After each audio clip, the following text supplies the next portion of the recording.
Guys, grabe, iba po talaga yung blessings na ibibigay nitong copy-paste system. Kasi meron na naman po tayo natulungan. Actually, naghaw lang po to sa TikTok ko. Nagtanong siya paano daw yung ginagawa sa copy-paste system. At nalaman ko po, isa pala siyang PWD.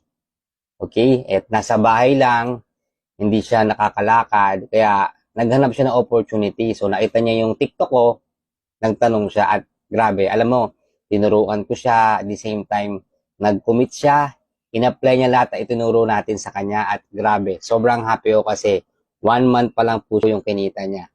Yan po si Ma'am Rowena Javier from North Cotabato.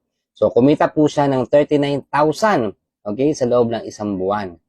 Okay, so ang ginagawa lang niya is nagka-copy and paste lang po siya dito.